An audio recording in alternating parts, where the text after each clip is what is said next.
그 두만강 딱 건너는 순간 그 얼음 때문에 소리 날까봐 먼저 물 있는 데를 발을 디뎌야 그거를 이제 살살 이렇게 하면 갈 수가 있는 거예요. 일단 그렇게 해서 건너갖고 한순간에 이제 그 바닥에 이제 발이 빠졌는데 그때 이제 내 몸이 이렇게 확 딸려 들어가는 그런 느낌을 받았어요. 아저씨 일하게 해주세요 하니까 내가 너희 돈 주고 샀어. 이 얘기 딱 듣는데 그게 내가 사람으로서 팔려왔다는 게 너무 힘들었고요. 이제 조선족 아주머니인데 그분이 나한테 그렇게 힘들면 네가 원하는 거 다 말하고 예수의 이름으로 기도드렸습니다 하래요. 울면서 기도하고 마지막에 얘기하고 예수의 이름으로 기도드렸습니다 이렇게 했는데 그때부터 한국으로 오는 길이 쭉쭉쭉 열렸고 네, 복음 통일의 그날까지 함께합니다. 남북 소통 프로젝트 오 자! 네, 안녕하세요. 아나운서 윤영입니다. 자, 주님 만나는 귀한 시간 오 자유여 오늘도 힘차게 시작해 보도록 하겠습니다. 자, 탈북 미녀 5분 오늘도 함께 하셨습니다. 반갑습니다. 안녕하세요. 네, 그리고 든든한 우리 남한 가족들도 나오셨고요. 안녕하세요. 안녕하세요. 반갑습니다. 네, 참 언제 봐도 반가운 친숙감이 드는 이제 그런 분들인데요. 한 주간 어떻게 잘 지내셨는지 평안하셨나요? 네. 아이들과 함께 항상 육아하고 지치고 네. 또 잠들고 하다 보니까 그냥 바로 한 주가 지났네요. 보통 이런 것 같아요. 네. 아이 셋이죠? 네, 딸 셋입니다. 정말 정신 없겠어요. 정신없습니다. 더 많이 행복하시고. 네, 우리 막내가 빨리 기저귀를 떼야 되는데 아이들 기저귀를 안 뗐습니다. 아직도인가? 네, 네. 이러면 안 되는데. 자두 사모님 어떠셨나요? 아, 저는 오자유 식구들 보고 싶어가지고 네. 그냥 한 주가 그냥 애가 달았습니다. 네, 그래가지고 애가 달아요? 네. 어떤 애가요? 아직 애는 없지만 다른 애가 그냥 애간장이 그냥 그냥 그러듯이. 아니 평소에도 좀 만나고 좀 그러시면 안 되나요? 이렇게 녹화 때만 봐야 되는 거 아니죠? 나름 삶이 얼마나 바쁘신 분들인지 분들이 저희보다 더 바쁘세요. 네. 스케줄이 더 많으시더라고요. 네. 목사님은 뭐 당연히 평안하셨겠죠? 평안한 척이라도 해야죠. 맞아. 예, 뭐 바삐 움직이면서 사건 사고가 너무 많으니까 그냥 한 주간 그냥 아침에 그냥 부활하듯이 일어나고 저녁 때 그냥 죽는 듯 자고 그리고 하루 목적을 가지고 이렇게 움직이고 난 그것이 너무 행복하고 좋습니다. 그러한 한 주간이었습니다. 네, 아유, 잘 평화롭게 한 주간 동안 네. 생활하신 것 같아서 네. 참 감사한 그런 마음이 듭니다. 자, 위대한 여정의 동반자들과 오늘도 함께 하겠습니다. 오 자유여, 오늘의 주제 영상으로 먼저 만나보시죠.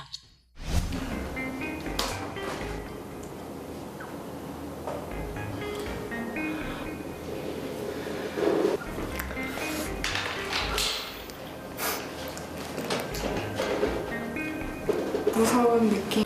파란 바탕에 빨간색 별? 어떤 인신매매나 존경스럽다고. 그럼 위험하다? 탈출. 새벽에 일하러 나가는 모습? 얼마나 힘들고 괴로웠으면 내가 남자가 아니라도 여자였다면 과연 어른이 될 수 있었을까?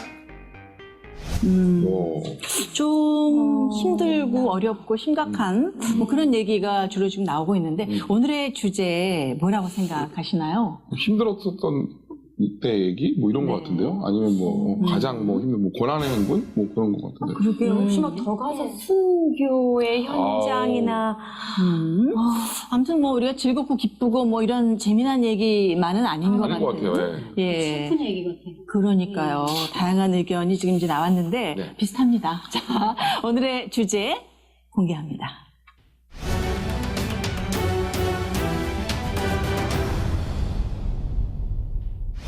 네. 끝날 수 없다. 그렇죠. 오늘의 주제 아직 끝나지 않은 이야기 탈북입니다. 자, 얘기 나누기에 앞서서 오 자유여 탈북 루트 나와주세요.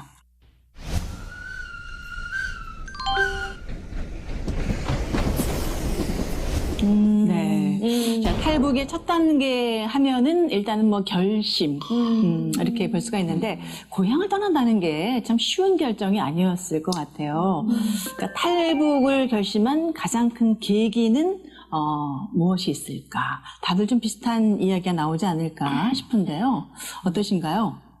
이제 엄마가 이제 북한에서 장사를 하셨는데 뭐 아시다시피 북한에는 합법적인 장사가 이루어지지 않다 보니까 돈을 벌기 위해서는 중국과의 이제 분명 밀수를 해야만 이제 돈을 벌 수가 있었어요. 근데 거기서 이제 장사를 하는 과정에서 어머니가 우연치 않게 이제 대한민국 영화가 담긴 DVD를 몇 개 가져다가 그걸 이제 보고 이제 파시게 된 거죠. 예. 근데 그때 당시 이제 한 15년 전이니까 그때 당시는 뭐 남한 뭐 한류 문화나 이런 거 모르고 있었기 때문에 그것 자체를 이제 소유하거나 말 한마디를 해도 그건 일단 북한 사회 내에서 매장당할 수 있는 그런 위험적인 일이었어요.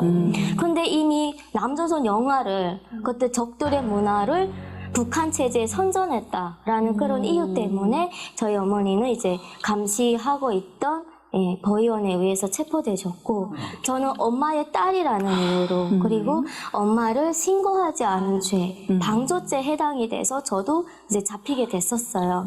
저는 이제 해령시 보위부에 들어가서 이제 2달간 조사를 받으면서 이제 온갖 고초를 겪고 있었고 엄마는 어디로 잡혀갔는지는 사실 몰라요. 따로 잡히다 보니까. 근데 엄마는 내가 잡힌 걸 모르고 있었고 그때 당시에는 저는 엄마가 잡힌 걸 알고 이제 잡히게 된 거예요. 예, 그래서 나한테 이제 엄마가 옆방했다고 이제 협박도 하고 회유도 하고 하면서 북한 체제를 선전하기 위해서 남조선에서 시킨 일을 했다라는 그걸 저한테 이제 인정받으려고 한 거죠. 제가 그걸 끝까지 인정을 안 했고 2달이라는 시간이 지났는데 저희 어머니도 똑같이 이제 그렇게 했을 거란 말이에요. 근데 그러다 마지막에 네 딸이 옆방에 잡혀있다는 얘기를 한 거예요. 그때 저희 어머니는 모든 걸 이제 내려놓고 제가 잡혔다는 그 말 한마디에 제발 딸만 살려달라고 우리 딸을 살려주면 본인이 다 책임을 지겠다고 해서 어머니는 그때 이제 지장을 누르게 됐고 저는 그래서 풀려나게 된 거예요. 근데 그 마지막에 저희 어머니가 이제 자필로 쓴 글이 있었거든요. 엄마가 미안하다. 이제 살아서 나가면 엄마를 기억하지 말고 엄마 없이 살아야 한다. 아버지와 동생을 잘 돌보고 남들한테 주눅 들지 말고 잘 살아야 한다라는 그런 글이 있었어요. 그걸 딱 보는 순간 저는 이제 엄마를 포기해야 됐고 마지막에 이제 딱 지장 누르고 보위부 이제 그 깜방문 열고 나오는데 보위부장이 저를 이제 데려가서 자기 방에서 다시는 너는 엄마처럼 살지 말라는 거. 내 너를 살려주니까 충성하고 살아라. 뭐 이런 식으로 이제 저한테 얘기를 한 거예요. 그래서 제가 우리 어머니는 어떻게 됐습니까? 하고 물어봤더니 너네 엄마는 간첩년이라고 이렇게 아예 말하는 거예요. 너를 살려준 거 정말 다행히로 생각하고 나가서 열심히 살아라 이러면서 이제 제가 그때 풀려나게 된 거예요.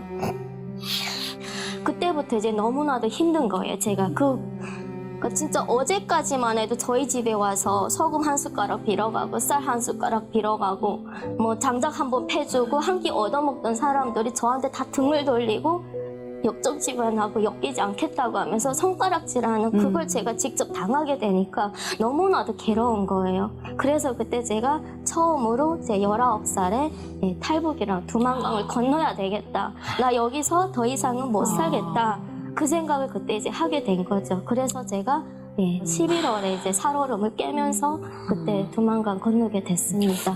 드라마를 그냥 먹고 살려고 판 것뿐인데 그걸 너무 정치적으로 이용을 하는 그때 아예 핸드폰 경우가. 자체도 그 갖고 있었다던가 썼다 해도 그때 당시에는 아예 그냥 무조건 반역죄로 이렇게 막 엮어가고 이랬었거든요. 네, 지금 말씀을 쭉 듣고 보니까 그런 결심을 할 수 있겠구나. 네, 정말 도저히 거기서 뭐 인간답게 살 수가 없기 때문에 이렇게 탈출을 하고 탈북을 할 수밖에 없었구나. 그 과정이 또 얼마나 힘들었을까. 차근차근 좀 얘기를 좀 듣기로 하고. 주선아 씨는 어떻게 해서 탈북을 결심하게 되셨어요? 저는 집이 국경이에요. 중국하고 밀수를 하다 보니까 밥은 먹고 살았어요. 그렇게 막 잘 살진 않았지만 그러니까 우리 대한민국에 와서 밀수꾼이라 하면 잘 산다 이렇게 생각하는데 그건 아니에요. 밀수는요, 목숨을 등에 지고 하는 일이에요. 그래서 저는 내가 밀수를 하면서 탈북을 해야겠다가 결심했던 계기가 있었는데, 제가 개하고 염소, 양을 중국에 넘기는 밀수를 했어요. 근데 그날이 장마철이었는데 중국에서 이렇게 까만 끈이 넘어왔어요. 그 끈에다가 염소하고 개를 이렇게 끈을 매면 그쪽에서 잡아당겨요. 근데 그쪽에서 잡아당겼는데 중국 사람이 끈을 막 당겼는데 그 끈이 큰 바위에 걸리다 보니까 염소하고 양이 가지 못하고 거기서 소리를 지르는데 조금만 더 기운을 쓰면 그 끈이 끊어져요. 그러면 그 염소하고 양은 강 아래로 떠내려가고 저는 돈을 못 받아요. 그 염소 10마리 제 목숨이 달리고 제 가족이 목숨이 달렸어요. 이 작은 체구에 그 압록강물이 불었는데 제가 뛰어 들어갔어요. 그래서 그 바위에 끈이 매달린 걸 그걸 잡아당겼어요. 그래서 중국 쪽에서 끌고 가는데 다시 나오려고 하니까 못 나오겠는 거예요. 근데 제가 악을 물고 나와서 감기슬기에 앉아서 한 2시간을 울었어요. 나는 왜 이렇게 살아야 될까? 목숨하고 염소를 바꾼 거잖아요. 근데 저는 그 염소를 다 잊어버리면 저희 가족이 꽃제비가 돼요. 그러니까 저는 차라리 죽는 게 나았기 때문에 목숨을 걸고 그거를 뛰어들었어요. 그게 밀수꾼의 삶이에요. 그러니까 내가 밀수를 하면서 우리 지금 축구하는 애가 집을 비울 수가 없잖아요. 학교를 못 보냈어요. 그래서 집안에다 가다 놓고 세 통을 채우고 저는 또 밀수품 사러 갔어요. 그래서 우리 아들이 항상 원망이 있어요. 엄마, 나 나가 놀고 싶어. 애들하고 놀고 싶어. 야, 니 나가 놀면 집재산 누기 지키니? 이러고 강제로 애를 집을 지키게 했어요. 그래서 내가 이렇게는 못 산다. 내가 우리 아들한테 자유를 줘야겠다. 맨날 그 애는 10평도 안 되는 그 집이 자유였어요. 그 새까만 집이 불도 안 와서. 그래서 저희 아들이 축구 선수가 된 게 저는 그 넓은 땅에서 마음대로 볼을 몰잖아요. 그러니까 저는 그걸 보면 일반 엄마들보다 이렇게 감정이 북받쳐요. 저는 그래서 저는 탈북을 결심을 했어요. 근데 가족은 아들 외에는 또 누가 있었나요? 예, 저는 큰 아들이 제가 혼자서 두 아들을 키웠어요. 근데 우리 탈북이라는 게 꽃길이 아니잖아요. 너는 무사히 대한민국 간다고 약속이 안 돼 있기 때문에 제가 먼저 왔어요. 그리고 아들을 한 명 한 명씩 데리고 오려고 그렇게 구상을 하고 떠났는데 작은 아들만 데려오고 큰 아들은 또 인차 연결이 안 돼가지고 아직까지도 못 오고 있어요. 아직도요? 예, 근데 저는 그냥 항상 기도를 해요. 그리고 아들도 잘 있다는 소식도 듣고. 근데 우리가 이제 막 충동으로 데려오면 북송될 수 있잖아요. 그러니까 이제 항상 저는 그거예요. 여유 있게. 그래가지고 좋은 타이밍을 만나서 그 애를 데려와야겠다. 하나님 분명히 역사하실 거예요. 그분의 맞는 타이밍에, 그렇죠? 진짜 하나님 살아계신 것 같아요. 그런 거 보면 그냥 하나님께서 다 계획하고 계시고 항상 생각하고 계시고 그리고 하나님의 타이밍에 딱 이렇게 데려오신 것 같아요. 네네. 목사님께서는 탈북하면은 어떤 그 단어, 어떤 생각이 가장 먼저 떠오르시나요? 저희 교회에서 좀 그런 일이 있었습니다. 중간에 우리 교회 오신 분이 너무 열심히 하니까 우리 교회 몇십 년 계셨던 분이 듣는데 앞에서 그랬습니다. 아이고, 굴러온 돌이 박힌 돌 빼네. 어머나. 너무 극단적인 얘기지만은 굴러온 돌이 박힌 돌 뺀다 하는 것이 어쩌면 많은 남한 사람들의 마음속에 들어있는 잠재의식이 아닐까 그런 생각을 합니다. 그래서 탈북하신 분들이 원하는 것이 무슨 큰 돈으로 뭐 특별한 무슨 다른 것으로 이뤄받는 것이 아니라 정말 진심 어린 따뜻한 말 한마디, 눈빛 하나, 이것이라도 우리가 새로운 의식개혁으로 빨리 있어야 되지 않겠는가 하는 바람을 말씀을 드립니다. 네. 그런 말 한마디 너무 상처받지 마세요. 정말 너무나 극히 일부고 응원하는 그런 마음들은 너무 많은데 듣지 못하시는 것 뿐이고요. 그것도 사람 나름인데 저도 이런 말을 많이 듣거든요. 말을 보게 되면 방송도 하고 글도 쓰고 얘는 한국 사람보다 더 잘하네? 북한에서 왔는데 근데 처음에는 그게 칭찬으로 들렸는데 언젠가부터는 비웃는 나야 오리지널 한국 사람인데 이런 생각인데 싸울 수는 없는 거예요. 그래서 저기요 북한에 어떤 말이 있는지 아세요? 불합격이 합격을 훈련시킨다고 해요. 저 그렇게 웃어요. 그래서 전 상처 안 받아요. 멋있다, 언니. 내가 불합격인데. 중요한 건 탈북한 모든 분들이 스스로 자격지심을 가질 필요는 없을 것 같아요. 아니 저는 누가 뭐라면 당당하게 저 탈북한 여자야 막 이렇게 말해요. 생각하기 나름이에요. 이 탈북한 여자가 그 말 자체가 그쵸. 그 고통을 뚫고 나왔는데 내가 어떤 힘든 일을 못 이겨나가겠냐 이런 뜻이잖아요. 탈북까지 한 여자야. 이렇게. 그렇죠. 자기 자신의 어떤 아픔과 상처를 오히려 또 이렇게 드러내고 뭐랄까 공개적으로 하는 것이 네. 또 서로의 어떤 그 상처 치유에 좀 더 빠른 길이 아닐까 뭐 이런 생각 드는데 참 어려운 일이긴 합니다. 정말. 예. 자, 오자유어 탈북 루트 다음 보시죠.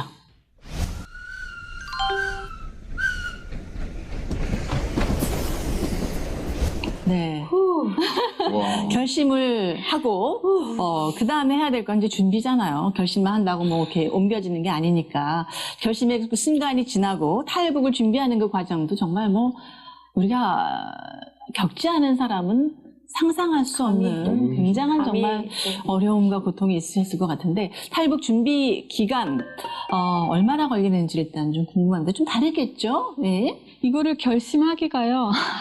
잘 기억은 안 나는데 한 1년 걸렸던 것 같아요. 그러니까 이제 뭐 중국에 갔다가 뭐 넘어온 사람 그런 정보들은 많이 듣는데 옆에 이제 동네 그 언니가 가라고 해서 가겠다고는 했지만 나 갈 거야. 배가 고파서 정말 나 갈 거야 했다가 죽이라도 먹고 배가 부르고 엄마랑 같이 앉아서 이러고 얘기하면 그 생각이 또 없어지는 거예요. 그렇죠. 그러다가 또 일하러 나가면 크게 시멘트마다 매야 되고 통나무 매야 되고 노래 부르러 선전대 앞에 가면 사람들이 노래 부르지 말고 가서 감자 하나를 더 파래. 그게 더 반갑대요. 날라리라고 그러고. 그럼 또 나 탈북할 거야 했다 집에 와서 부모님 얼굴 보면 또 그 마음이 없어지는 거예요. 그래서 어쨌든 그렇게 준비를 너무 어렵게 결심을 했고 가장 두려웠던 게 어느 날 갑자기 내가 부모님이랑 떨어져 산다는 그게 가장 무섭더라고요. 맞아. 고향을 떠나는 거잖아요. 내가 살던 곳을 가족과 떨어져서 그게 얼마나 두렵고 얼마나 힘든 결정이겠어요. 그 생각이 드는 것 자체가. 근데 탈북 준비하시면서 가장 좀 중요하게 여긴 부분이 있다면 어떤 부분들이었는지 듣고 싶어요. 그러니까 중요한 게 크게 두 가지였어요. 왜냐면 처음에는 그 피덩이 같은 자식을 집에 놔두고 와야 돼요. 그러니까 저는 세간을 나서 딸로 살고 부모들한테 말을 못했어요. 내가 간다면 안 보내니까 지인한테 맡기고 왔는데 애한테 한국 간단 말을 못했어요. 왜냐면 그러면 우니까 엄마 시장에 내려갔다 장사하러 간다 하고 애한테 그 북한 돈 그때 돈 1,000원인가 2,000원 주고 야 이거 매대 가서 뭐 사 먹어라. 왜냐면 아이한테 눈치 보이면 안 되니까. 그래서 가는데 우리 지금 그 축구하는 아들이 다른 때 같으라면 엄마한테 막 매달렸어요. 돈 더 달라고. 근데 그냥 그 돈을 꼭 쥐고 김치굴 꼭대기에 앉아서 엄마가 가는 걸 보는 거예요. 그러니까 엄마는 아무렇지도 않게 그냥 나는 돌아서서 우는데 그 우는 모습을 보일 수가 없는데 제가 안 돌아섰어요. 근데 제가 그때 돌아섰으면 지금 이 자리에 못 왔어요. 그래서 저는 그때 제가 그냥 그 골목을 돌아가는데 어렴풋이 생각했는데 우리 아들은 저를 계속 보고 있었어요. 그러니까 그때 그 핏줄을 다 놔두고 오는 게 너무 힘들었고 중간에는 이제 말한 것처럼 안전하게 돼요. 왜냐면 중간에서 제가 잡히면 시도를 안 하기보다 못해요. 그럼요. 내가 갑자기 있다가 훌 없어지면 이거 밀수하던 여자니까 중국 갔겠구나 하면 행방불명자로 돼서 가족들이 가서 비판서 쓰고 말아요. 근데 이게 남조선 가다가 들켰다면 이거는 문제가 다르거든요. 그렇죠. 예, 그래가지고 어떻게든 나는 안전하게 가야 되겠다. 그러니까 그 안전한 게 저는 뭐 너무 중요해가지고 강을 넘을 때도 내 한 몸이 막 힘든 것 막 이런 것보다는 안전하게 넘었으면 좋겠다. 네. 예, 그래서 늘 그런 생각뿐이었어요. 네. 참 온 가족이 안전하게 한꺼번에 탁 넘어온 사람이 뭐 한 명도 많이 거의 없잖아요. 네, 우리가 그냥 뭐 자기 살던 도시에서 이사만 하더라도 맞아요. 네, 참 사실 그게 스트레스고 힘든 일인데 얼마나 정말 어려우셨는지 저희는 짐작도 할 수가 없는데 그래서 어떻게 보면 준비 과정부터 몸과 마음이 굉장히 다 힘드셨을 것 같은데 그 중에서 가장 힘들었던 점은 어떤 점이에요? 뭐 부모님이랑 헤어지는 게 너무 힘들었어요. 그래서 저는 탈북하는 날 집에서 잠을 못 잤어요. 그러니까 이제 저를 중국으로 넘겨주는 그 아저씨한테 찾아갔죠. 제가 아저씨 나 돈 10만 원만 좀 주세요. 그러니까 부모님한테 뭐라도 드리고 가야 될 것 같은 거예요. 근데 6만 원밖에 없다고 그러더라고요. 그래서 그거라도 좀 주세요 해서 제가 6만 원을 받았잖아요. 어차피 난 중국 가서 6개월만 보러 갔고 고향에 돌아올 생각이었으니까 내가 중국에서 나와도 보내준 사람 선으로 오게 되어 있어요. 그래서 그때 나 갖기로 하고 돈 달라고 해서 받았는데 부모님께 이제 집으로 들어갔죠. 가는데 아버지가 부엌에서 그러니까 저녁 준비로 아궁에서 불을 떼시더라고요. 그래서 내가 아버지 내가 오늘 어쩌다 돈 좀 드릴게요 하고 5,000원을 딱 드렸어요. 그러니까 저는 담배가 그렇게 몸에 안 좋은 걸 몰랐어요. 아버지한테 담배 사피라고 드리면 그 효도인 줄 알았거든요. 드렸는데 아버지가요, 이거 협디를 이렇게 하면서 우리 은정이가 나 돈 다 주고 너무 좋아하시는 거예요. 그 엄마한테 엄마는 살림하니까 25,000원을 줬는데 엄마도 너무 좋아하시는 거예요. 근데 내가 지금 어디로 가는 줄도 모르고 좋아하시더라고요. 그게 이제 너무 힘들어서 집에서 잠을 못 자겠더라고요. 내가 이제 감정이 이게 북받쳐 오려거나 하면 들킬까봐. 저 친구랑 같이 그 아는 집에 앞집에 나와서 자면서 그 집에 또 5,000원을 주고 우리 엄마 좀 잘 부탁한다고 나 평성에 가서 돈 좀 벌어 갖고 올 테니까. 근데 이 아줌마는 이미 그걸 알았더라고요. 그리고 지금 다음날 새벽에 딱 6시에 일어나서 나오려고 하는데 눈이 펑펑 오는데 우리 집 딱 바라보니까 그 굴뚝에서 김이 나요. 그래서 부모님한테 인사하려고 나도 모르게 딱 갔는데 문을 잡아당기니까 걸려 있더라고요. 그래서 그냥 터방에서 절하고 그렇게 하고 편지 한 장 남겨놓고 2008년 1월 23일 날에 드디어 탈북을 겨우 1년 만에 결심하고 두만강을 건넜습니다. 김남숙 씨는 어떤 점이 지금 가장 힘든 기억으로 남아있나요? 기약할 수 없는 길을 가는 거잖아요. 이 땅을 영영 다시 밟지 못할 수도 있겠다라는 그런 생각이 들었어요. 그러니까 이제 어느 누가 그 고향을 떠나고 싶은 사람은 없을 거잖아요. 네. 그래서 쉽게 그런 생각을 할 수 있는 사람은 정말 없을 거라고 생각해요. 그런데 희망이 없는 그 땅이지만 또 이제 내가 나서 그 자란 고향이잖아요. 북한에 이런 말이 있어요. 죽을 먹어도 내 집이 제일이다. 나가면 고생이다라는 말이 있거든요. 그래서 정말 죽 먹어도 내 집에서 죽 먹고 정말 싸워도 내 집, 좋아도 내 집. 그렇잖아요. 집이라는 게 얼마나 그 가정의 울타리, 고향, 얼마나 소중해요. 많은 사람들한테. 예, 그래서 참 고향을 떠난다는 거. 그게 참. 아유, 뭐 이런 이제 오셔서 많은 분들에게 이제 탈북에 관련된 이야기를 많이 하셨을 거 아니에요. 네. 그런데도 불구하고 이렇게 하실 때마다 이게 참 눈물이 나올 수밖에 없을 것 같아요. 맞아요. 그렇죠? 그 상처가 얼마나 깊고 그 아픔이 얼마나 정말 뼈를 녹일 수 있는 그런 고통일까 이런 생각이 드는데 최영아 씨 얘기도 좀 듣고 싶네요. 주제가 이제 탈북이라고 하니까 가슴이 뭉클한 거예요. 네. 탈북이라는 거는 두 가지 의미가 있어요. 저희한테는 굉장히 고통이었고 고난이었지만 또 다르게는 또 좋게 이제 표현할 수가 있잖아요. 희망적인 거고. 네. 근데 이제 저도 이제 준비를 하는 과정에 어머니가 이제 사업을 하다가 크게 망가셔갖고 이제 온송 지역에 살다가 평안남도 지역으로 아예 좀 굉장히 상황이 어려서 저희 집 구석이 없었어요. 어머니는 뭐 이리저리 피해 다녀야 되는 신세에. 그래갖고 저는 이제 그 사멍이라는 집에 우리가 엄마가 예전에 잘 나갈 때 우리 집에 빚진 분들이 계세요. 그 좋더라고요. 그게 잘못돼도 받아야 되니까. 그래서 거기 가서 엄마가 어느 정도 식량을 가지고 먼저 나가시고 제가 이제 그 지역에 이제 머무르면서 집 한 칸 얻을 수 있는 돈을 내가 친척들한테 도움을 받을 수 있겠다. 저는 뭐 이렇게 탈북을 막 이렇게 결정한 건 아니고 그렇게 하다가 어떻게 저걸 가지? 내가 저 강을 그냥 밤에 넘어가도 어딜 어떻게 찾아가지? 깜깜한 거잖아요. 그래서 이제 집에서 그러니까 빚쟁이가 온 거잖아요. 그 집에서 저 자꾸 바깥에 나가서 좀 놀다가 오래요. 왜냐면 저 앞에서는 죽을 먹거든요. 그럼 죽을 같이 먹어요. 그러니까 제가 어디 뭐 잠깐 그 지역에 좀 아는 사람도 있으니까 나갔다면은 밥을 먹어요, 이 사람들이. 나 없을 때 몰래. 그러니까. 그렇지. 빚 받으러 왔으니까. 거기 어르신 모시고 사는 집인데 밥 먹는 걸 보면은 너네 밥 먹으면서 우리는 아버지, 동생 다 굶어 죽는데 너네 밥을 먹냐? 이렇게 나올까봐. 그렇게 먹는 거예요. 근데 엄마가 없으니까 저는 나가라니까 눈치 보여서 나가야 되는 거잖아요. 뭐 제가 이제 당당히 당신네 왜 나를 나가라니? 당신이 죽을 줬으면 내가 왜 나가, 뭐 이렇게 여기 이 집에서 내가 눈칫밥 먹어야 되나? 이래야 되는데 또 나갔어요. 나가서 더는 없고 이제 그 삼봉 장마당에 시장에 또 가는데 저 멀리서 아는 오빠 얼굴이 쫙 보이는 거예요.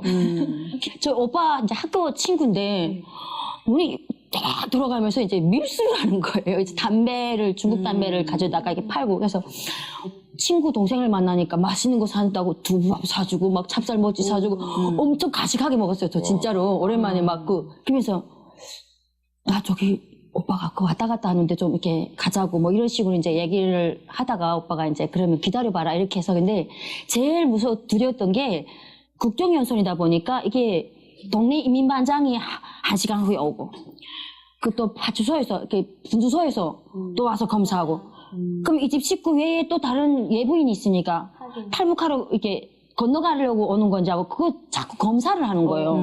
그 검사할 때 쩌는 거죠. 이 사람들은 얘가 빨리 나가줬으면 하잖아요. 근데 내가 탈북을 하려고 그 집에 있는 건 아니까 이 사람들이 나를 이제 건드리지 못하고 이제 이렇게 있다가 이제 그 오빠 친구의 도움을 받아서 이제 탈북을 했습니다. 저는 아무 계획도 할 수가 없었고 모르니까 그 오빠가 다 계획을 하는데 저는 몸만 갔다가 왔습니다. 이렇게 탈북을 결심하고 준비를 하시고 이제 실행을 해야 되잖아요. 이제 떠나기 바로 전날. 정말 그때 오만 가지 생각이 다를 것 같아요. 가지 말까? 아니야, 그래도 가야 돼. 뭐 이런 갈등과 번민과 슬픔이 막 교차할 것 같은데 하루 전날 어떤 생각이 드셨나요, 주선아 씨? 정말 고민을 많이 했어요. 그래갖고 그래 내가 생각을 조금만 바꾸면 또 내일 또 시장에 가 장사하면 그대로 남들처럼 살아가겠지. 또 이렇게 자꾸 아까 은경씨 자꾸 이렇게 동요를 하는 거예요. 그러다가도 또 새까만 거기서 아이가 우리 저 축구하는 아이가 이렇게 쭈그리고 자는 걸 보게 되면 야 진짜 얘를 이렇게 어둠 같은 지옥에서 키워야 될까? 이렇게 자꾸 이렇게 교차가 되는 거예요. 근데 그 순간에 아니야 난 가야 돼. 근데 이거 생각하고 저거 생각하면 시간이 없는 거예요. 그래서 저는 그냥 미쳐서 왔다고 이렇게 내가 그 순간에 미치지 않고서는 탈북을 못한다. 왜냐하면 소중한 것들을 다 버리고 와야 되니까. 이렇게 저는 칼로 이렇게 이걸 찔으면 어떤 아픔인지 잘 모르겠는데요. 이렇게 사람을 도려내는 아픔이에요. 이 세상에 내가 가죄인이고 자기 머리를 자기가 뜯어요. 이거 막 이렇게 뜯지 않고 이렇게 미치지 않고서는 자식을 놔두고 못 와요. 그럼요. 근데 가다가 자식도 같이 이렇게 되면 그럼요. 내가 자식한테 불행을 선사해주는 엄마가 되기 때문에 그렇지 못하는 그래서 우리 북한 엄마들은 자식을 버리고 오는 게 아니라 내가 가서 안전해야 자식을 데리고 오려고 놔두고 오는 거예요. 그럼요. 나는 죽으면 내 생명에 대한 그런 게 없어요. 나는 죽어도 됐다. 내 자식은 죽일 수가 없다. 이래서 놔두고 오는데 후에 연계가 되지 못해 데리고 못 와서 그러는 거지. 자식을 버리고 오진 않습니다. 이렇게 지금 뭐 어떤 표현을 갖다 댄들 그거를 형용할 수가 있겠어요. 그렇죠? 왜냐면은 그냥 얘기를 듣는 것만으로도 어떠한 고통인지 모르지만 막 마음이 아린다, 저린다 이런 표현으로도 뭐 다 형용이 되지 않을 것 같아요. 그 이게 여정 상상만 해도 굉장히 슬픈 내용이거든요. 왜냐면 저도 이제 딸이 3명이다 보니까 솔직히 그 중에 한 명이라도 내가 그렇게 한다고 생각을 하면 이거는 그냥 내가 이게 그러니까 극한의 상황에서 내가 판단을 해야 될 때 나는 어떻게 판단할까 그냥 그래서 미친다는. 그러니까 그 상황 가운데 가지 않으면은 못 갈 것 같아요. 그 상황 가운데. 네. 그래서 정말 미칠 것 같아요. 만약에 그 상황에 들어가면. 그냥 있으면 죽은 인생이나 마찬가지고 가자니 자식들이 눈에 밟히고 정말 미친다는 그 표현을 정말 적절하게 잘 하신 것 같아요. 그 표현밖에는 달리 표현할 방법이 없는 것 같은데 뭐 공감을 한다고 말씀드리기도 어려운 그런 일입니다. 정말. 자, 오자유여 탈북 루트 다음 보시죠.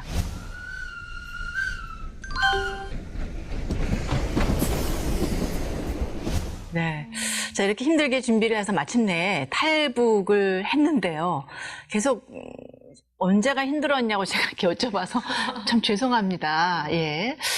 그렇지만 이제 탈북 그 과정 중에서 매 순간순간마다 위기였고 뭐 힘들었을 텐데 그래도 또 이제 저희가 질문하고 싶은 건 언제 무엇이 가장 힘드셨는지 그 순간이 언젠지 말씀을 좀 부탁을 드릴게요.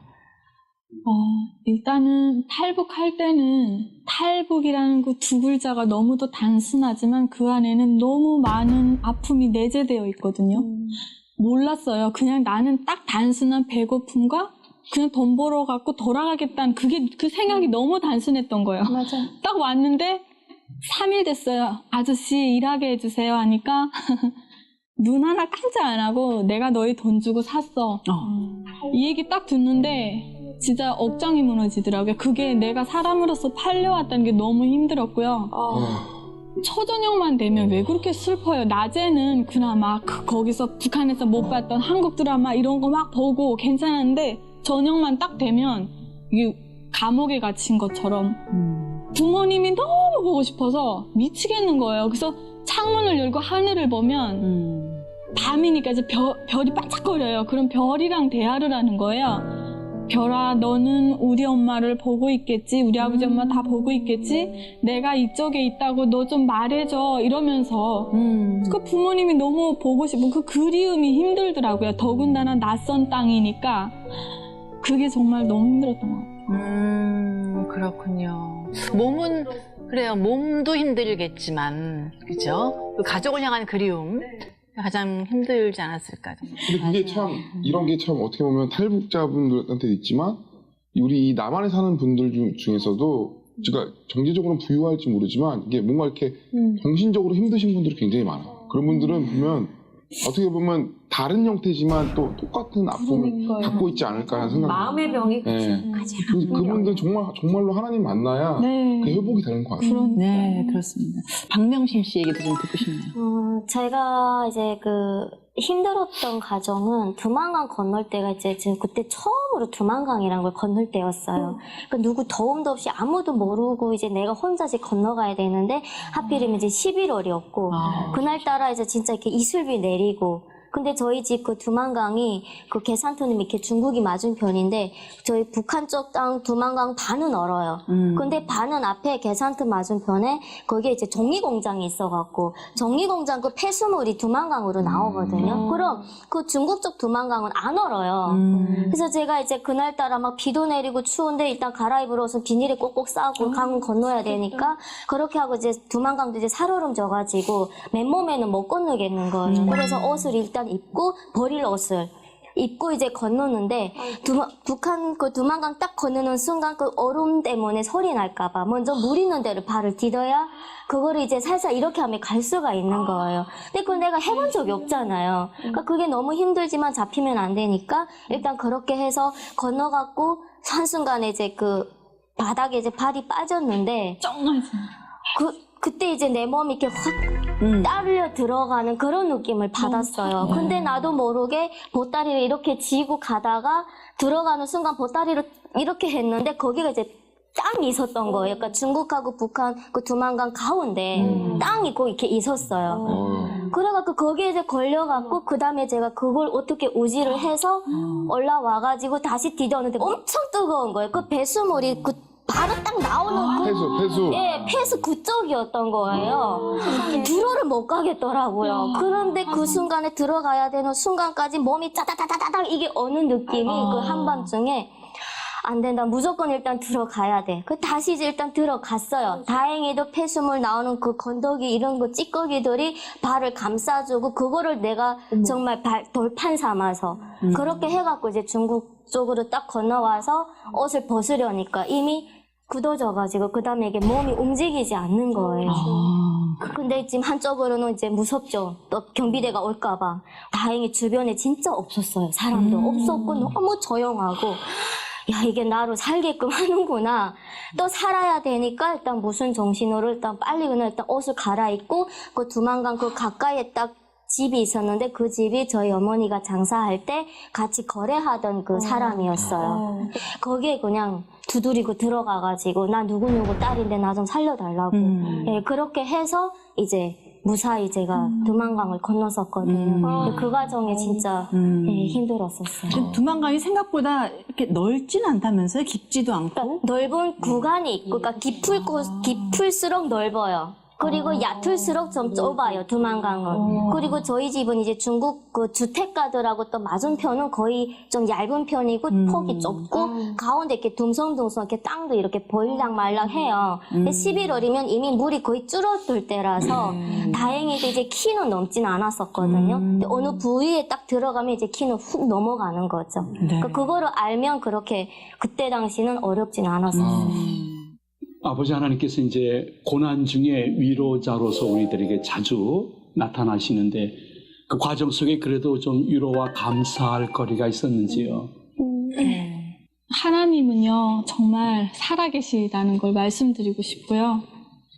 내가 어디에 있든 간에 내가 예수의 이름 두 글자만 부르면 나는 구원받는다는 걸, 그 비밀을 깨달았어요. 제가 진짜 북한에서요, 예수의 예자도 모르고 이런 종교가 있는 줄도 몰랐어요. 단지 배가 고파서 탈북을 했는데 제가 팔려갔다고 그랬잖아요. 한 번, 두 번에서 세 번을 팔려갔어요.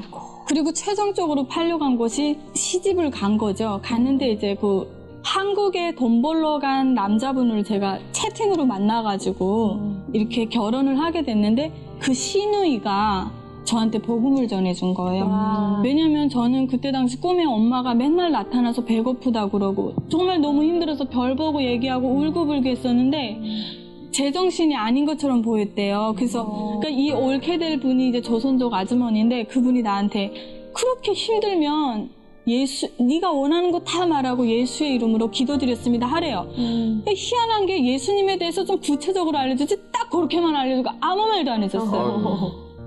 근데 제가 그렇게 그 얘기 듣고 내가 붙잡을 게 없잖아요. 그러니까 막 또 꿈꾸고 막 고통스럽고 힘들고 하면 울면서 기도하고 마지막에 얘기하고 예수의 이름으로 기도드렸습니다. 이렇게 했는데 그때부터 한국으로 오는 길이 쭉쭉쭉 열렸고 오늘날 내가 이렇게 오 자유여 TV에 앉아있네요.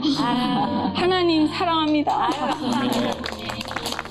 우리가 예수님의 이름에 대해서만 묵상을 하는데 예수님의 이름이 뭐 그렇게 대단한가? 우리가 그런 생각을 하는데 얘기를 들으니까 예수님의 이름이 얼마나 권세가 있고 그 이름 하나를 우리가 자유롭게 부를 수 있다는 게 얼마나 감사한지 다시 한번 듣게 되는 것 같아요. 우리가 매일매일 밥을 먹지만 밥을 못 먹을 때 밥을 먹는 것에 대한 감사함을 새삼 느끼는 것 같이 늘 그냥 아버지, 뭐 하나님, 그죠? 이런 얘기는 하지만 이렇게 정말 자유롭게 부를 수 있다는 게 정말 얼마나 감사한지 새삼 저도 생각하게 되는데 최영아 씨도 뭔가 깊은 생각에 지금 잠겨 계신 것 같아요. 탈북하고 북송하면 아마 여기 중에 최영아인데요. 네, 제가 이제 그 6번의 탈북, 5번의 북송을 한 적인데 제가 처음에 이제 탈북할 때가 이제 12월 28일이었어요. 밤에 이제 0시 딱 때리니까 흰 바지에 흰 운동화에 온통 그 오빠가 어디서 이제 주워서 저를 입히더라고요. 그래갖고는 말하던 3번 그쪽으로 해서 개살툰 쪽으로 해서 가는데 저는 12월 원성 쪽, 삼봉 쪽은 되게 추워요. 그래서 강이 100% 얼었을 거라고 생각을 해서 강을 슝 미끄러서 그냥 오빠가 그렇게 말을 하니까 슝 하고 그냥 썰매 타고 가면 되는 줄 알았어요.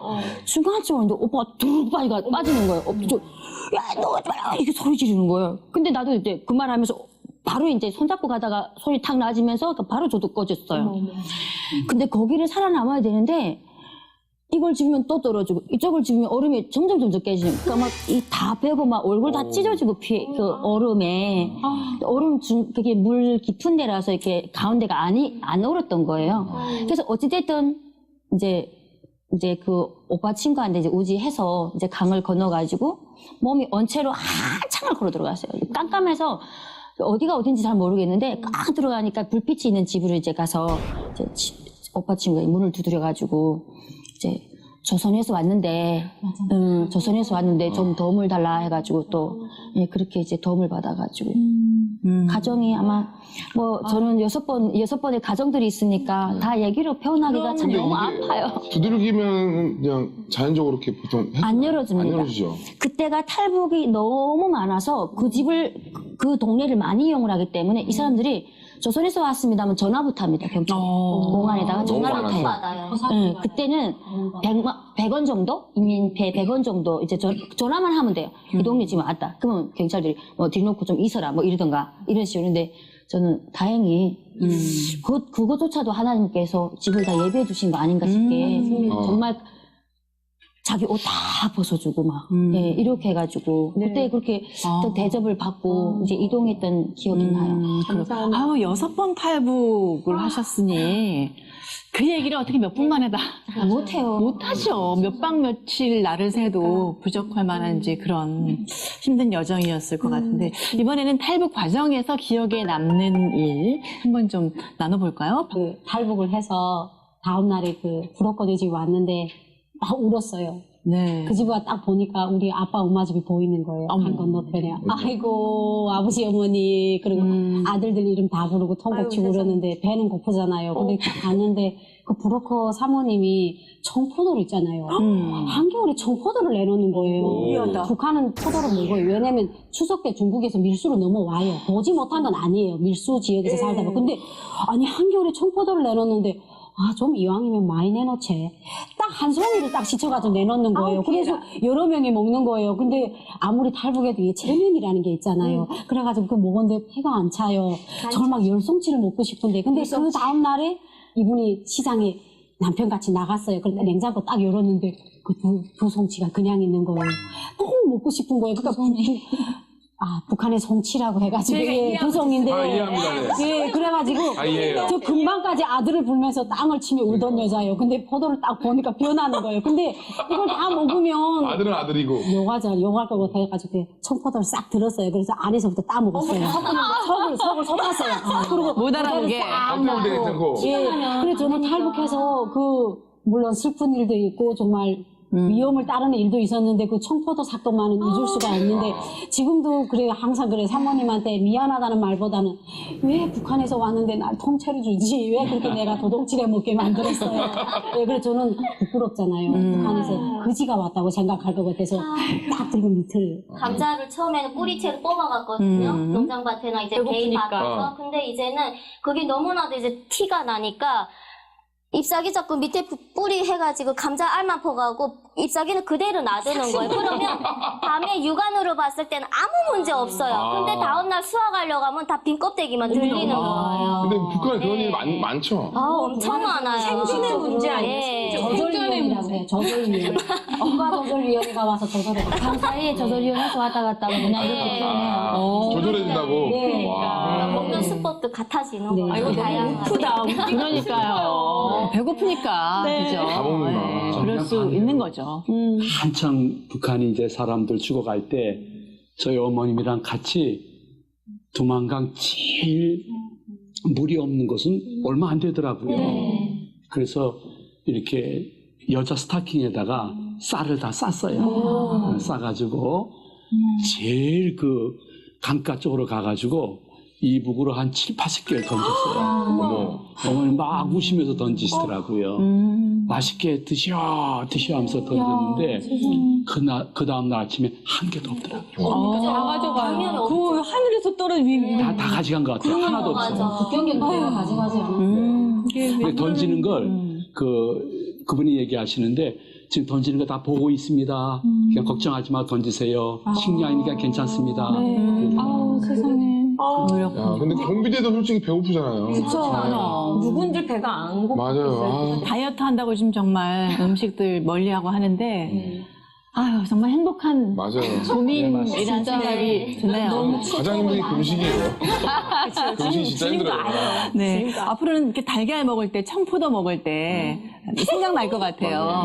그분들이 그렇게 귀하게 먹고 싶어도 이걸 내가 지금 먹는구나. 이런 감사함이 또. 저도 요즘에 그건 조금 이런 마음 조금 알거든요. 왜냐면 딸들이 있어가지고 마음대로 못 먹어요. 맞죠? 애들부터 줘야 되기 때문에. 네네. 근데 정말 어서 그 평화 통일, 신앙 통일이 이루어져야 이런 얘기들이 더 이상 이제 나오지 않고 이런 힘든 여정이 없어질 것 같은데, 목사님, 우리 통일을 위해서 어떠한 노력들이 필요할까요?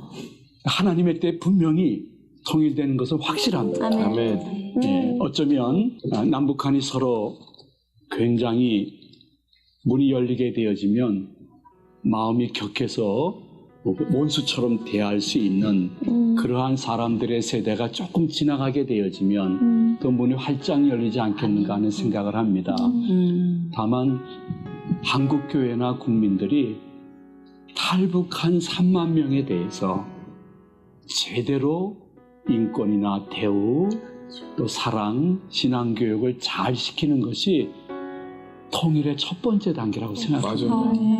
그래서 그들을 잘 믿음으로 키워서 또 그들 마음속에 예수 그리스도의 사랑과 또 교회의 따뜻함을 느끼면서 그들이 무장이 된 상태에 그들이 만약에 통일되었을 때 들어가서 실제적으로 복음을 전한다고 하면 어떠한 목사님, 장로님들보다 강력한 선포가 된다고 생각합니다. 그래서 통일 준비는 탈북한 3만 명이 얼마나 신앙 안에서 또 사랑 안에서 잘 정착이 될 수 있느냐 하는 것에 대해서 깊이 있는 관심과 구체적인 계획이 있어야 된다고 생각합니다. 네. 정말 여러분이 하나님이 크게 쓰실 그런 인물로 선택을 하셨다는 생각이 또 다시금 이렇게 드네요. 자, 오자유여 함께 탈북 루트 마지막 보시죠.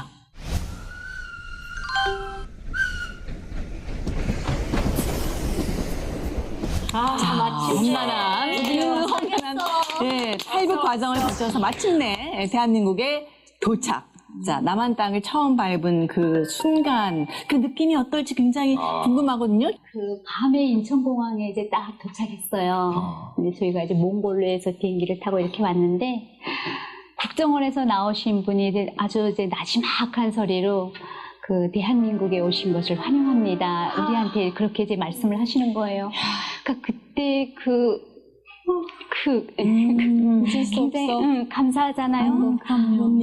눈물이 이렇게 딱 이렇게 왈칵 나오잖아요. 그때 그렇게 하고 공항에서 나와서 국정원에서 이제 갈색 버스가 나왔어요.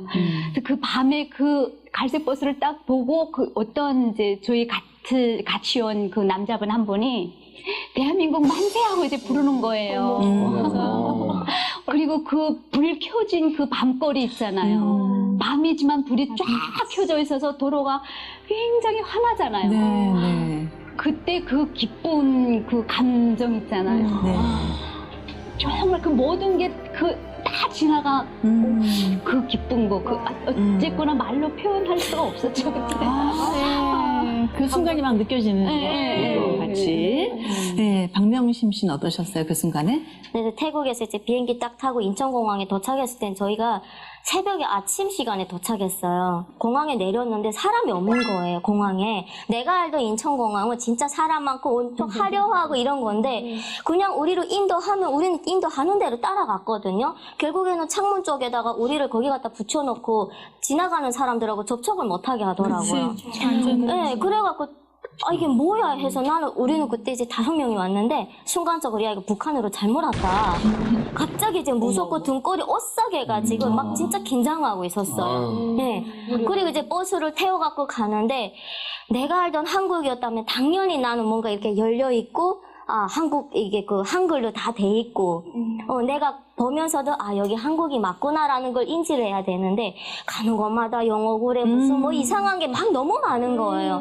그러니까 또 하나 이게 한국이 오나 어디 뭐 다시 중국으로 왔나 복잡한 거예요. 영어가 너무 많아서. 예. 그런데 아무튼 어떤 뭐 저기 이제 그 조사기관으로 일단 들어갑니다. 합시센터로. 근데 버스 타고 딱 들어가는 순간 내가 또 한 번 놀라는 거예요. 앞에 시꺼먼 철문이 막혀 있는데 내가 해령보이브 들어갔다가 나올 때 그 문 닫히던 그건 거예요. 트라우마가 아이고 나 이제 또 죽었네. 그 봉을 붙잡고 버스에서 안 내려오겠다고 이제. 근데 걔네가 이제 문을 쫙 열고 우리 버스가 들어가는 순간 그 건물 위에 태국기가 보이는 거예요. 그때 이제 제가 안심이 되고 여기 한국이 맞구나. 그렇게 좀 쪽으로 저는 받았던 게 있어가지고 인천공항 좀 그 뒤로는 사실 공항 가는 게 좀 무서워. 긴장을 너무 많이 했었어요. 네, 너무 긴장했었어요. 이 도착을 해가지고 직접 경험한 그 대한민국의 첫인상은 어떻어요? 저 같은 경우에는 저도 이제 몽골에서 왔는데 인천공항에 저희도 이제 밤에 도착을 해요. 근데 그 한국말로 인천공항 도착한다요. 그래서 준비를 하는데 벨트를 매라 어쩌라 이러잖아요.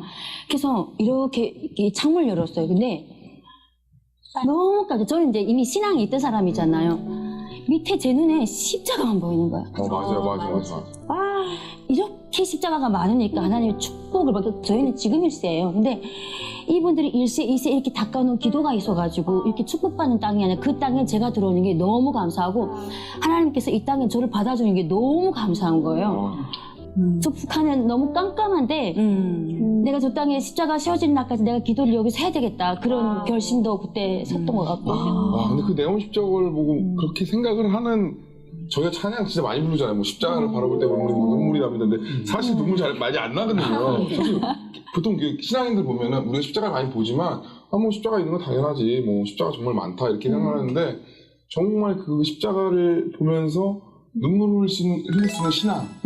지금 그 어떻게 보면 우리 남한 사람들이 그걸 회복을 해야 될 것 같아요. 바람만 봐도 날마다 사랑이 너무 모든 게 평안하니까 배에 기름기가 많은 거예요. 아, 주여. 많아가지고 오늘 저 자매를 통해서 하나님의 음성을 주시는 거예요. 아멘. 네. 저희도 이렇게 들으면서 또 각자의 어떤 도전도 받고, 또 감사의 마음도 들고, 저희들이 어떤 신앙이 또 쑥쑥 자라는 또 그런 시간이기도 합니다. 그래서 정말 하기 어려운 이야기들을 이렇게 또 눈물을 흘리면서 해주셔서 정말 감사드리고요. 목사님, 지금도 그 하나님만 바라보면서 주님이 원하시는 그 통일의 때를 기다리고 있을 수많은 그 북한 동포들 많지 않습니까? 희망의 메시지를 좀 부탁을 드릴까요? 저는 그냥 막연히 얘기하는 것이 아니라 진짜 북한에 지하교회 교인들이 분명히 있습니다. 그것을 노출해서 뭐 몇십만 명이라 말할 수는 없지만은 그들의 기도가 절대로 헛되지 않아요. 하나님 곁에는 쓰레기통이 없습니다. 하나님이 받으시는 기도 가운데 그분이 버릴 것이 하나도 없습니다. 다만 그분이 응답하시는 때를 우리가 모를 뿐이지 그 북한 성도님들의 피를 토하는 간이 저리는 간절한 기도와 남한 성도님들의 복음 통일에 대한 갈망이 하나님이 원하시는 때에 분명히 이루어져서 우리 당대에 그것을 보면서 하나님께 크게 영광 돌릴 그날을 바라보면서 우리 같이 일어나 함께 가야 될 줄로 믿습니다. 하나님 곁에는 쓰레기통이 없다. 오늘 목사님 주신 말씀이 이렇게 콱콱 와 닿네요. 그죠? 크게 정말 크게 그 고통과 아픔을 쓰실 하나님을 또 찬양하는 그런 마음도 들고요. 오늘 탈북에 대해서 이야기를 나누면서 이 복음 통일에 대한 소망이 훨씬 더 뜨겁고 더 커졌습니다. 한 마음 한 뜻으로 기도에 좀 더 우리가 애써야 되지 않을까 하는 생각도 들고요. 지현 씨 오늘 어떠셨는지 소감을 좀 듣고 싶나요? 저는 그런 생각을 들었어요. 예전에 이제 아메리칸 드림이라고 해서 이제 미국으로 많이 갔잖아요. 이제 미국에 가면 난 잘 살 수 있다. 그래서 멕시칸들도 막 넘어가고. 요즘엔 코리안 드림이라는 게 굉장히 많대요. 그래서 뭐 필리핀이나 이런 데에서 우리나라에 와서 이제 일하고 가면 잘 살 수 있다. 물론 북한 분들뿐만 아니라 어떻게 이렇게 가난했던 나라가 어떻게 보면 북한이랑 저희도 별반 다르지 않았거든요. 정말 60년, 70년 전만 해도 역전된 게 한 60년대인가 50년대 그때래요. 원래 더 북한이 잘 살았대요. 근데 어떻게 이렇게 가난한 나라가 5, 60년 만에 이렇게 잘 살 수 있을까? 근데 정말 이거는 하나님을 믿어서밖에 이거는 설명이 안 되는 거죠. 다른 거 알고 정말 근데 그거를 아셨으면 좋겠어요. 우리 시청자분들도 그렇고 우리 남한에 사시는 분들도 아셨으면 좋겠어요. 정말 하나님 믿었기 때문에 우리가 이렇게 살 수 있었고 우리가 이제는 이것들을 베풀고 우리 정말 이웃의 손을 잡아줘야 되는 그런 때가 아닌가라는 생각을 합니다. 그리고 저는 요즘에 제가 묵상하면서 느끼는 건 뭐냐면 내가 혼자서 신앙생활 잘하는 것보다 더 중요한 건 나의 이웃, 나의 주위 사람들에게 긍휼을 베푸는 거. 너가 나의 심판대 앞에 섰을 때 너가 어떤 사람들에게 얼마나 긍휼을 베푸느냐를 보고 내가 너에게 긍휼을 베풀겠다.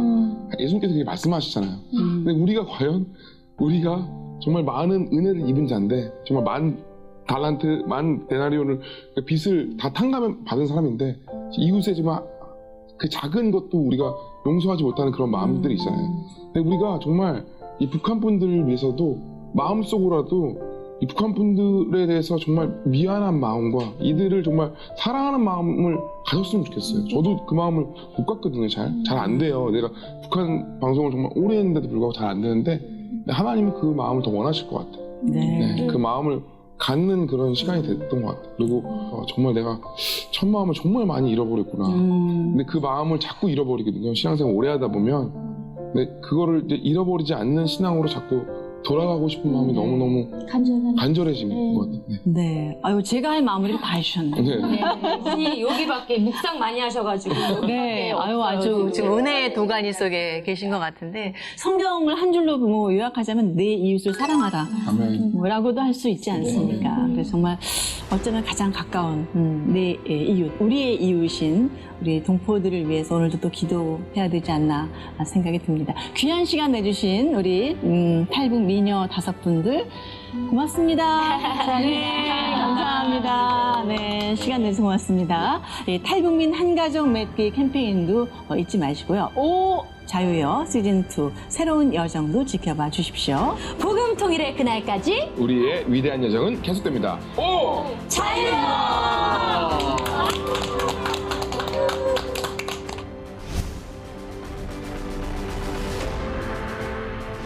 이거 솔직히 말해도 되는 방송 맞죠? 거짓말 하시면 안 돼요. 선생님 말씀이 귀에 안 들어와요. 하루빨리 하나원 담장을 비둘기처럼 날고 싶었어요. 얼마나 하나원에서 교회를 다니면 교회에서 이제 오셔서 예배를 드리고 끝나고 갈 때는 백설기떡이나 뭐 또 귤, 또 꿀떡 그런 걸 이제 다 이제 갖다 이제 다 이제 하나씩 놀아줘요. 거기다 또 이제 오징어. 네, 녹화 끝나면 그냥 오징어부터 먹고. 인기가 좋은 품목. 근데 이제 하나님 앞에 가면 눈물이 수도 없이 내려오는 거예요. 왠지 뭐 나는 왜 왔고 그리고 나는 엄마가 왜 보고 싶고 어머니를 왜 모셔오고 싶다 그런 얘기를 다 하게 되더라고요.